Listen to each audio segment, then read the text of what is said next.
Defining when a boat transforms into a yacht has often been a matter of perception. While the saying goes, you know it when you see it, the distinction isn't solely about size, weight, or features. It transcends more dimensions, style, and onboard amenities. Welcome to the Opulent. Subscribe and let's dive in.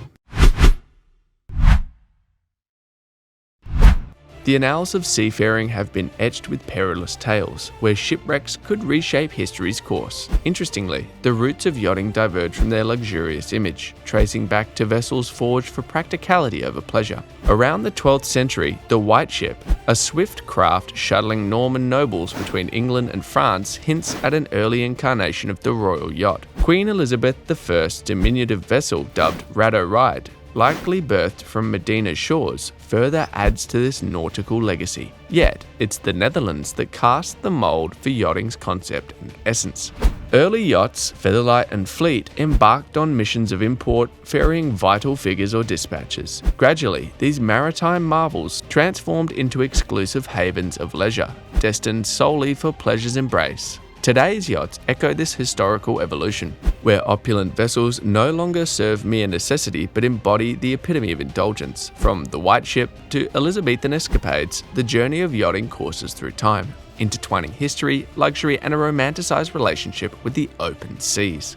Yachting's voyage into the realm of recreational delight was a gradual unfurling, charting its course through time. It wasn't until the regal era of King George IV donning his princely guise as the Prince of Wales that yachting's allure truly set sail in 1820. A decade and 3 years hence, the Royal Yacht Squadron graced the maritime stage, anchoring the Isle of Wight as the birthplace of the inaugural yacht race. Amidst Victorian and Edwardian opulence, the maritime landscape underwent a propulsive upheaval with the arrival of steam engines. The once unwavering reliance on wind propulsion met a steam-driven revolution, ushering steam yachts and launches onto the watery stage. This propulsion pivot aligned seamlessly with the burgeoning enthusiasm for yacht racing, as sails and steam entwined in spirited contests.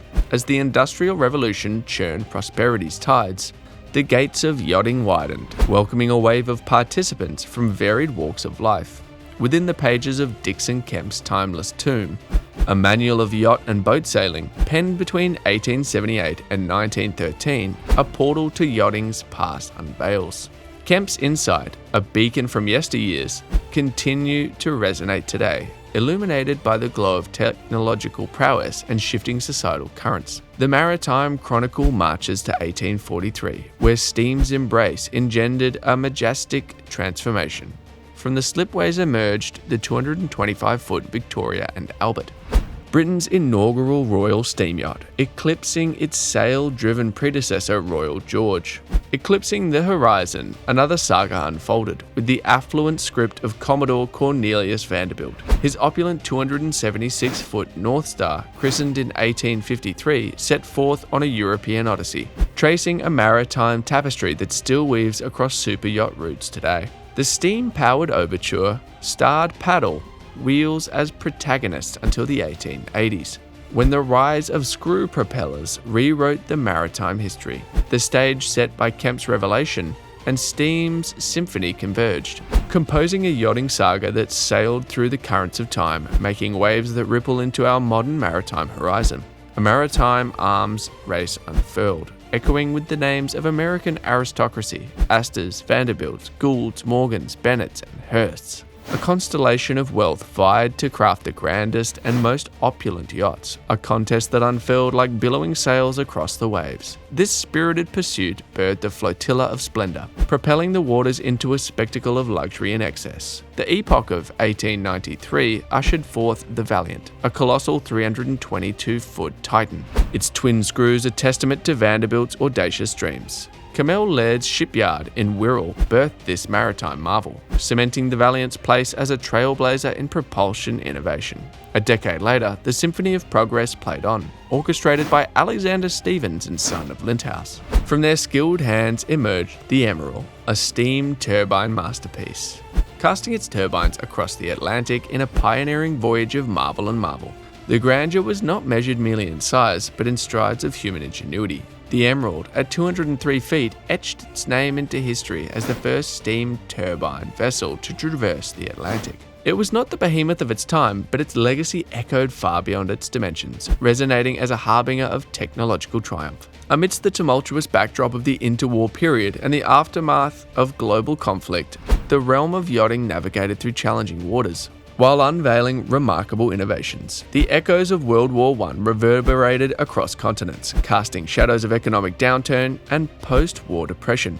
Europe, reeling from the scars of battle, found itself entangled in a web of uncertainty, mirrored across the Atlantic with the jarring impact of the Great Depression and the Wall Street crash of 1929. Yet from these stormy seas emerged beacons of progress. The crucible of war birthed technological leaps, with the emergence of mighty diesel engines that could propel yachts into a new power efficiency, despite the tempestuous economic climate.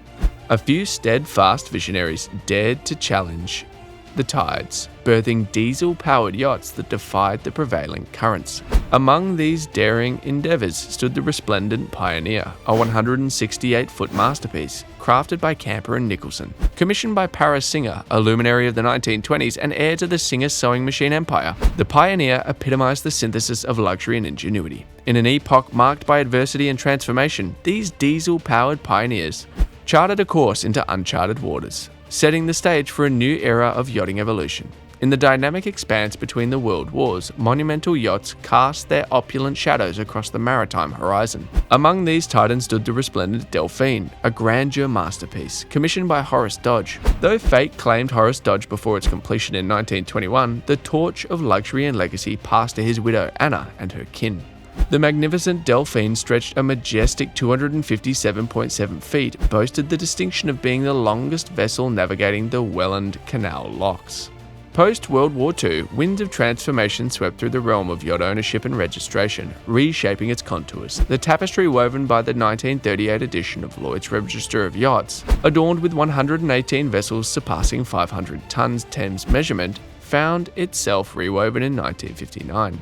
Now, only 29 yachts remained, with a mere 16 under the banner of individuals or entities. The epoch witnessed the ascent of corporate ownership, unfurling flags of convenience FOC to navigate the waters of taxation and anonymity. The era unfurled a tableau where naval might metaphosed into leisurely elegance. Aristotle Onassis, a maritime maven, orchestrated the transformation of the Royal Canadian Navy's frigate HMCS Stormont into the iconic Christina, a metamorphosis fueled by a $4 million investment. This 325-foot Leviathan, birthed in Panama, carried the legacy of Onassis' vision. In the radiance of this epoch, the dichotomy of fascination and critique enveloped the opulent lifestyle of visionaries like Sir Bernard Docker and his wife Lady Nora Docker. Their ownership of the 212-foot Shamara, while captivating, cast shadows that stirred ripples within the fabric of corporate perception. From these waters, waves of innovation surged forth. The nascent days of radar, gas turbine-powered vessels, and advanced navigation systems bestowed newfound prowess upon maritime endeavors. In the horizon of the superyacht industry, technological marvels burgeoned, ushering in an era of global connectivity and satellite luxury. Despite economic tempests and viral temblors,